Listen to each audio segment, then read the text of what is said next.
తెలంగాణ వచ్చిన తర్వాత మొదటిసారిగా ఫిలిం అవార్డ్స్ ప్రకటించడం జరిగింది. అవార్డులు కూడా ప్రజాకవి గద్దర పేరుతో ప్రకటించారు. అయితే హిస్టారికల్ ఫిల్మ్గా రజాకార్ సినిమాకి అవార్డు ఇవ్వడం జరిగింది. అయితే రజాకార్ సినిమాకి అవార్డు ఇవ్వడాన్ని వ్యతిరేకిస్తున్నారు చాలామంది. మనతో పాటు బస్నూర్ రవీంద్ర గారు కవి రచయిత ఉన్నారు. వారి మాటలో తెలుసుకున్నారు. సరే, అసలు ఎందుకు వ్యతిరేకిస్తున్నారు సినిమా? తెలంగాణ సాయుధ రైతాంగ పోరాటానికి చాలా చరిత్ర ఉంది. ఆ చరిత్ర మీద ఎలాంటి అవగాహన లేకుండా ఆ చరిత్రని వక్రీకరించి కేవలం రజాకార్ల అనేటటువంటి ఒక్క ఇన్సిడెంట్ని బేస్ చేసుకొని ఆ సినిమాలో అన్ని అసత్యాలు ప్రచారం చేసి ముఖ్యంగా విద్వేషాన్ని రెచ్చగొట్టేటట్టుగా ఆ సినిమా తీసినందుకు మేము దాన్ని వ్యతిరేకిస్తూ ఉన్నాం. ఎందుకు అంటే తెలంగాణ నేలకి ఒక గంగా జమున తహజీబ్ ఉంది. ఇక్కడ హిందువులు, ముస్లింలు, సిక్కులు, క్రైస్తవులు, బీసీలు, ఓసీలు అందరు కలిసి జీవించేటటువంటి ఒక సంస్కృతి ఉంది ఇక్కడ.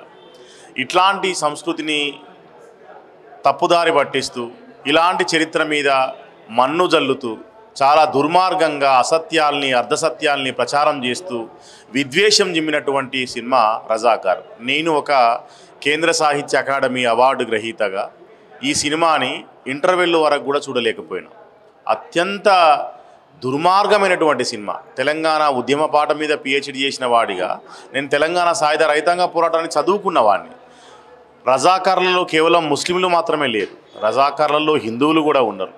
రజాకార్లను పెంచి పోషించింది నిజాం మాత్రమే కాదు, దొరలు, జాగీర్దారులు, దేశ్ముఖులు వీళ్ళంతా కూడా వాళ్ళ ఆధిపత్యాల్ని కొనసాగించడం కోసం ఆ ప్రైవేటు సైన్యమైనటువంటి రజాకార్లని పెంచి పోషించారు. దానికి విష్ణు రామచంద్రారెడ్డి అనేట ఆయన ఒక ముఖ్యమైనటువంటి ఇన్ఛార్జిగా ఉన్నాడు.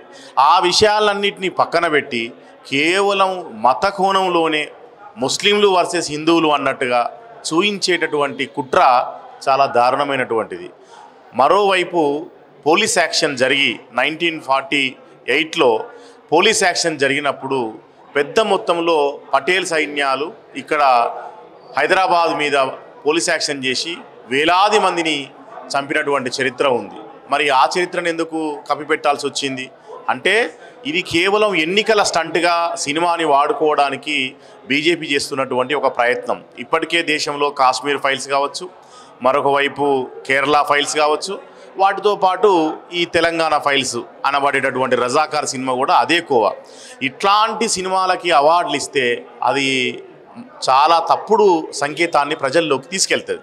ఏంటంటే కాంట్రవర్సిటీ సినిమాల్ని, ప్రజల్లో అసహనాన్ని పెంచేటటువంటి సినిమాల్ని రేపు మరిన్ని తీసేటటువంటి దానికి ఇది దారులు వేస్తుంది. కాబట్టి ఇట్లాంటి తప్పుడు ధోరణితోటి తెలంగాణ సంస్కృతిని, తెలంగాణ చరిత్రకు మచ్చ తెచ్చే విధంగా సినిమాలు ఉండకూడదు. సినిమా అనేది ఒక పవర్ఫుల్ మీడియా. సినిమా ద్వారా ప్రేమని, మంచితనాన్ని, మానవత్వాన్ని పెంచి పోషించేటటువంటి ప్రయత్నం చేయాలి. ఒక బెస్ట్ ఎగ్జాంపుల్ చెప్తా. పవన్ కళ్యాణ్ గారు జానీ అనేటటువంటి ఒక సినిమాలో నారాజు గాకురమా అన్నయ్య అనేటటువంటి ఒక పాట పెట్టిండు. అది మాస్టర్జీ అనేటటువంటి ఒక తెలంగాణ పెద్ద కవి రాసిండు. ఆ పాటలో హిందూ ముస్లిం కొట్లాటలు మనకెందుకురా అన్నయ్య, ఒక హిందువుకి కిడ్నీ ఖరాబ్ అయితే ఒక ముస్లిం వచ్చి ఇచ్చిండు, అగో అదిరా మానవత్వం అంటే అని అందులో పాటలో ఉంటుంది. అట్లాంటివి చూసినప్పుడు అరే ఇది కదా హైదరాబాద్ సంస్కృతి, ఇది కదా హైదరాబాద్ కల్చర్ అని చెప్పి ఆనాడు అనిపించింది.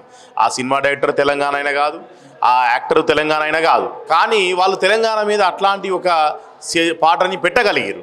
మరి ఇవాళ తెలంగాణ వచ్చిన తర్వాత 11 ఏళ్ళల్లో ఇప్పుడు ఇట్లాంటి సినిమాలు తీసి ప్రజలకి చీల్చి విభజించి పాలించేటటువంటి సంస్కృతి, హిందువుల పేరుతో ముస్లింల పేరుతో విభజించి పాలించేటటువంటి దుర్మార్గం అనేది నష్టం చేస్తుంది. మనం ఎటువైపు ప్రయాణిస్తూ ఉన్నాం అనేటటువంటి విషయాన్ని కూడా ఆలోచించాల్సినటువంటి అవసరం ఉంది. తెలంగాణ సంస్కృతి అంటే ఇక్కడ భద్రాచలంలో శ్రీరాముని కళ్యాణం జరిగితే ఆ శ్రీరాముని కళ్యాణానికి పట్టు వస్త్రాలు సమర్పించిన వాడు నిజాం, ఉస్మానియా హాస్పిటల్ కట్టిన వాడు నిజాం, ఉస్మానియా యూనివర్సిటీ కట్టిన వాడు నిజాం, చదువు కోసం చాలా పెద్ద ఎత్తున విద్యా వైద్యం అందాలి పేదలకని ఆలోచించిన వాడు నిజాం.